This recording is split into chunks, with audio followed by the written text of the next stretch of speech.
से पहले मैं आप लोगों को ये बताना चाहता हूँ कि आज हम लोग किन किन एरियाज को कवर करेंगे।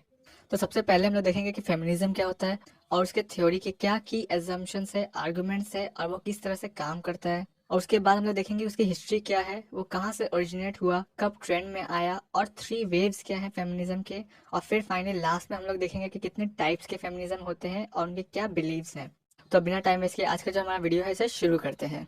तो सबसे पहले हम लोग ये जान लेते हैं कि फेमिनिज्म होता क्या है। तो फेमिनिज्म एक थ्योरी है और साथ ही साथ ये एक पॉलिटिकल, कल्चरल और इकोनॉमिक मूवमेंट है जिसका एक ही मेन एम है, वो है इक्वल राइट्स, लीगल प्रोटेक्शन और जस्टिस को एस्टैब्लिश करना फॉर वुमेन। जो जेंडर बेस्ड इनइक्वलिटी सोसाइटी में मौजूद हैं उन्हें हटाना और इक्वलिटी प्रमोट करना बिटवीन मेन एंड वुमेन।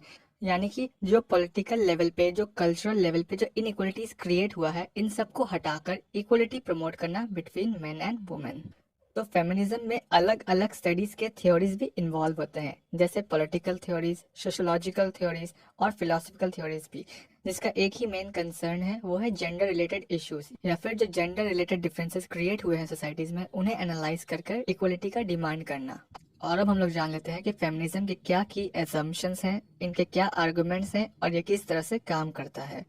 तो फेमिनिज्म का ये मानना है कि जो जेंडर रोल्स हैं वो प्री डिटरमाइंड हैं। यानी कि जो मेल्स और जो फीमेल्स हैं, जब वो छोटे होते हैं तभी उन्हें उनके सोसाइटी के द्वारा, उनके फैमिली के द्वारा उन्हें ये सिखाया जाता है कि अगर वो मेल जेंडर के हैं तो उन्हें ऐसे बिहेव करना चाहिए, उन्हें इस तरह के कपड़े पहनने चाहिए, और अगर वो फीमेल हैं तो उन्हें थोड़ा डिफरेंट बिहेव करना चाहिए, उन्हें थोड़ा सॉफ्ट नेचर का होना चाहिए। यानी कहने का ये मतलब है कि ये जेंडर रोल्स हैं वो सोसाइटी के द्वारा कंस्ट्रक्ट किए जाते हैं और वो रोल्स प्री डिटरमाइन किए जाते हैं सोसाइटी के द्वारा। वुमेन्स को बचपन से ही ट्रेन किया जाता है ताकि वो उन रोल्स को ठीक तरह से परफॉर्म कर सके। और जो रोल्स हैं, जैसे कि बेटी का रोल, एक माँ का रोल, ये सब नेचुरल नहीं है, बल्कि ये सारे रोल्स सोशल हैं और सोसाइटी इन्हें क्रिएट करता है, क्योंकि बचपन से ही इन्हें ट्रेन किया जाता है, इनके थिंकिंग प्रोसेस को ट्रेन किया जाता है। ये किस तरह से सोचे, किस तरह से ये बात करे, किस तरह से बिहेव करे और एक्ट करे, ताकि अल्टीमेटली वो उन रोल्स को सूट करे। और फेमिनिज्म का ये पॉइंट ऑफ व्यू है कि जो भी इनइक्वलिटी सोसाइटीज में एग्जिस्ट करता है बिटवीन मेन एंड वुमेन, वो सब नेचुरल नहीं बल्कि सोशल है, जिन्हें मेल्स ने क्रिएट किया है ताकि मेल्स लोग ज्यादा पावर को होल्ड कर सके और ज्यादा पावर को पोजेस कर सके, चाहे वो रिलीजन के थ्रू हो, चाहे वो फैमिली के थ्रू हो या फिर एजुकेशन सिस्टम के थ्रू। ये सब एक सोशल और कल्चरल स्ट्रक्चर्स हैं, यानी कि ये सब एक ढांचा है जिसे सोसाइटी ने और कल्चर ने मिलकर क्रिएट किया है। ये सब एक इंस्टीट्यूशन है जिनमें मेल्स को ज्यादा पावर दिए गए हैं और यही कारण है वुमेन्स के इनइक्वल ट्रीटमेंट का। और इन सोशल स्ट्रक्चर्स के भीतर या फिर इन कल्चरल इंस्टीट्यूट्स में वुमेन्स को बचपन से कन्विंस किया जाता है और सिखाया जाता है that she is destined to be subordinated. और अब हम लोग ये जान लेते हैं कि फेमिनिस्ट थ्योरी के आर्गुमेंट्स क्या हैं। तो फेमिनिस्ट थ्योरी के ये आर्गुमेंट्स हैं कि वुमेन्स को हमेशा ही ऐसे रिप्रेजेंट किया जाता है, अब वो चाहे एजुकेशन सिस्टम के थ्रू हो या फिर कल्चरल टेक्स्ट के थ्रू, उन्हें हमेशा ही ऐसे रिप्रेजेंट किया गया है या फिर पोर्ट्रे किया गया है कि वुमेन्स वीक होती है और कमजोर होती है, वुमेन्स बहुत इनोसेंट होती है और इररेशनल होती है, यानी कि वो लॉजिकली नहीं सोच सकती है और वो बहुत ज्यादा सेंटिमेंटल होती है। और इन्हीं सब चीजों के कारण उन्हें हमेशा कम पावर दिए जाते हैं, चाहे वो सोशल पावर हो या पॉलिटिकल हो या फिर फाइनेंशियल राइट्स हो। और उन्हें हमेशा ही ऐसे ट्रीट किया जाता है कि जैसे वो बस एक सेक्सुअल ऑब्जेक्ट है या फिर बच्चों को जन्म देने की एक मशीन। तो फेमिनिस्ट थ्योरी का यहाँ पर मेन काम यही है कि वो जेंडर रिलेशंस को एनालाइज करे और ये समझे कि आखिर किस तरह से इन रिलेशंस को कंस्ट्रक्ट किया गया है और किस तरह से दोनों ही मेल और फीमेल इन रिलेशंस को एक्सपीरियंस करते हैं और इन दोनों के बीच में किस तरह से इक्वलिटी को लाया जा सकता है।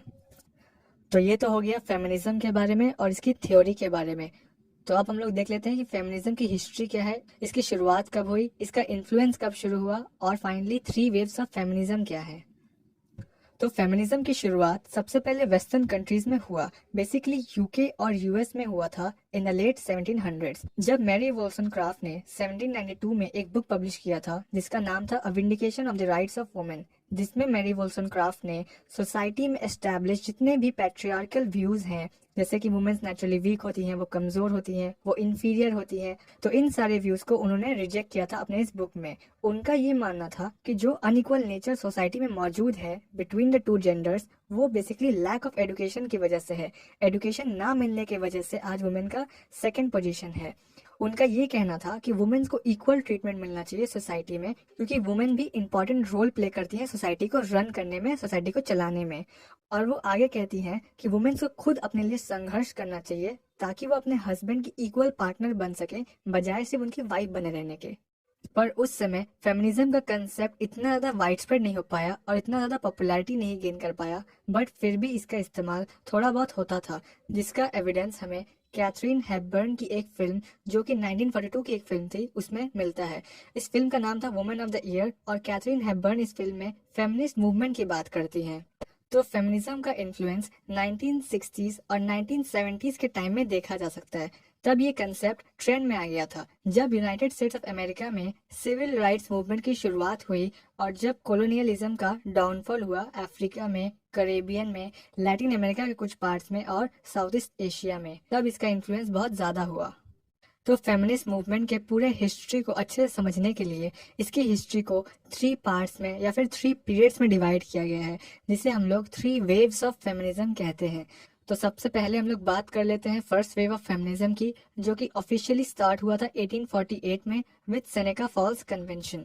तो सेनेका फॉल्स कन्वेंशन एक मीटिंग था जिसमें बहुत सारे लोगों ने पार्टिसिपेट किया था, बहुत सारे वुमेन्स ने पार्टिसिपेट किया था, और जहां पर ये डिक्लेरेशन हुआ कि both men and womens are equal and they should get equal opportunities. तो इस मूवमेंट में वुमेन्स का मेन फोकस या फिर मेन एम यही था कि उन्हें भी वोटिंग राइट्स मिलने चाहिए, उन्हें भी वोट करने का अधिकार मिलना चाहिए, और जो सोसाइटी में लीगल और जो पॉलिटिकल डिस्क्रिमिनेशंस हो रहे हैं और जो महिलाएं फेस कर रही हैं, वो सारे डिस्क्रिमिनेशंस को हटा दिए जाना चाहिए।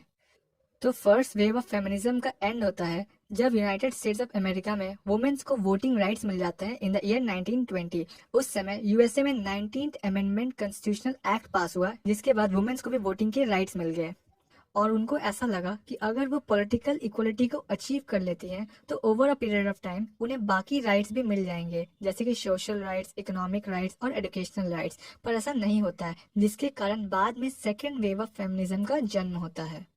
और फर्स्ट वेव ऑफ फेमिनिज्म के खत्म होने के बाद वर्जीनिया वुल्फ जैसे नॉवेलिस्ट ने फेमिनिस्ट थ्योरी को काफी ज्यादा कंट्रीब्यूट किया अपने वर्क्स के थ्रू, जिनमें उनका एक बहुत ही फेमस वर्क है अ रूम ऑफ वंस ओन, जो कि 1929 में लिखा गया था। इस बुक में उन्होंने वुमेन के एजुकेशन को लेकर, उनकी इंडिपेंडेंस को लेकर बहुत ही ज्यादा स्ट्रेस दिया है, और उनका ये कहना है कि जो एजुकेशन सिस्टम अवेलेबल है वो असल में पैट्रियार्कल है, मेल डोमिनेटेड है, और जो भी उन्हें नॉलेज दिया जाता है वो मेन के पॉइंट ऑफ व्यू से दिया जाता है, ना कि वुमेन के पॉइंट ऑफ व्यू से दिया जाता है, जिसके कारण वुमेन लोग कभी भी वुमेन के पॉइंट ऑफ व्यू से रीड नहीं कर पाती हैं। ये जो पूरा ऑथरशिप है यही जेंडर्ड है, और जो लैंग्वेज अवेलेबल है वुमेन लोगों को वही पैट्रियार्कल है, यानी मेल डोमिनेटेड लैंग्वेज है। तो इस तरह से वर्जीनिया वुल्फ फर्स्ट राइटर बनी जिन्होंने डेवलप किया women centric idea of reading and writing. तो अब हम लोग देख लेते हैं सेकेंड वेव ऑफ फेमिनिज्म को। तो सेकेंड वेव ऑफ फेमिनिज्म की शुरुआत ऑफिशियली 1968 में हुआ और ये कंटिन्यू रहा 1980s के टाइम तक। और कहा जाता है कि बेटी फ्रीडम का एक बुक जिसका नाम था द फेमिनाइन मिस्टिक, जो कि लिखा गया था 1963 में, इस बुक ने एक लैंडमार्क एस्टैब्लिश कर दिया था सेकेंड वेव ऑफ फेमिनिज्म के लिए। और बेटी फ्रीडम ने इस बुक के थ्रू सोसाइटी में एस्टैब्लिश जितने भी पेट्रियार्कल आइडियाज हैं उन्हें क्रिटिसाइज करती हैं और कहती हैं कि वुमेन सिर्फ बच्चों के देखभाल में और घर को संभालने में खुश नहीं है, ये बस एक मिथ है, असल में वुमेन डिससेटिस्फाइड है और उन्हें फ्रीडम की भी जरूरत है।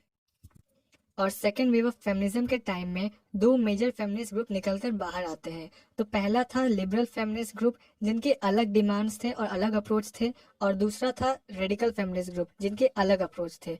तो लिबरल फेमिनिस्ट ग्रुप के ये डिमांड्स थे कि जो सोसाइटी में एस्टैब्लिश सोशल, इकोनॉमिक और एजुकेशनल डिस्क्रिमिनेशन चल रहा है उन्हें खत्म किया जाना चाहिए और इक्वलिटी को एस्टैब्लिश किया जाना चाहिए, क्योंकि फर्स्ट वेव ऑफ फेमिनिज्म के बाद उन्हें राइट्स तो मिला बट उस लेवल तक नहीं मिला जो कि मेन उस समय एंजॉय कर रहे थे। और रेडिकल फेमिनिस्ट ग्रुप के कुछ अलग ही अप्रोच थे। उनका फोकस अब डिस्क्रिमिनेशन से यानी भेदभाव से शिफ्ट होकर ऑपरेशन पे आ गया, यानी उत्पीड़न पे आ गया। उनका ये कहना था कि वो डिस्क्रिमिनेशन को तो किसी तरह से रूल्स और लॉ को लाकर वो खत्म कर देंगी, पर उस मेंटालिटी का क्या जिसे उन्हें हर जगह फेस करना पड़ता है। तो इसीलिए उनका ये डिमांड था कि वो उस हर पैट्रियार्कल वैल्यू को नष्ट कर देना चाहती है जो उन्हें ऑप्रेस करता है, और ये इस तरह का लिबरेशन को तभी अचीव कर पाएंगी जब एक मॉरल रेवोल्यूशन होगा। और इसी के साथ सेकेंड वेव ऑफ फेमिनिज्म के खत्म होते होते काफी सारे वाइड रेंज ऑफ इश्यूज में इंक्लूड होने लगे, जैसे sexuality, family, work place, reproductive rights, official legal rights और डोमेस्टिक वायलेंस जैसे काफी सारे इश्यूज और भी ऐड हुए। और इसी के साथ सिमोन जी बोवर, जो कि एक फ्रेंच ऑथर और एक फिलोसोफर थी, उनके एक वर्क ने काफी ज्यादा कंट्रीब्यूट किया था इस मूवमेंट को। तो उस वर्क का नाम था द सेकेंड सेक्स, जो कि 1949 में लिखा गया था, जिसमें वो वुमेन के डिसएडवांटेजेस पोजीशन के बारे में बताती हैं और बताती हैं कि वुमेन को हमेशा ही एज दी अदर देखा जाता है। तो यहाँ पर अदर का ये मतलब है कि जिस तरह से ब्रिटिशर्स हमें देखते थे एज अ स्लेव देखते थे, not as the men but as the other देखते थे, ठीक उसी तरह से मेल्स भी फीमेल्स को एज द अदर देखा करते थे। और इस बुक ने काफी ज्यादा कंट्रीब्यूट किया था उस समय सेकेंड वेव फेमिनिज्म को। और अब हम लोग देख लेते हैं थर्ड वेव ऑफ फेमिनिज्म को। तो थर्ड वेव ऑफ फेमिनिज्म की शुरुआत 1990s में हुआ और ये टिल प्रेजेंट डेट कंटिन्यू चल रहा है। तो थर्ड वेव ऑफ फेमिनिज्म असल में सेकेंड वेव ऑफ फेमिनिज्म का रिजेक्शन है, यानी कि थर्ड वेव ऑफ फेमिनिज्म जो है वो सेकेंड वेव ऑफ फेमिनिज्म का जो फोकस है और जो इंटरेस्ट है उसको रेजिस्ट करता है, उसे ऑब्जेक्ट करता है और उसे रोकने की कोशिश करता है। अब क्योंकि सेकेंड वेव ऑफ फेमिनिज्म का जो इंटरेस्ट था और जो फोकस था वो सिर्फ एक वाइट मिडिल क्लास वुमेन के फोकस को रिप्रेजेंट करता है और वो सिर्फ उनके प्रॉब्लम्स को और उनके एक्सपीरियंस को रिप्रेजेंट करता है, इसीलिए थर्ड वेव ऑफ फेमिनिज्म का ये मानना था कि सेकेंड वेव ऑफ फेमिनिज्म सिर्फ एक कैटेगरी ऑफ वुमेन के प्रॉब्लम्स को रिप्रेजेंट करता है और वो हेटेरोसेक्सुअल है। तो थर्ड वेव ऑफ फेमिनिज्म का ये कहना था कि अगर हम सिर्फ एक कैटेगरी ऑफ वुमेन के इंटरेस्ट को फोकस करेंगे तो ये भी तो एक तरह से डिस्क्रिमिनेशन ही होगा, not among the two genders of male and female but with in the female gender itself ये डिस्क्रिमिनेशन होगा।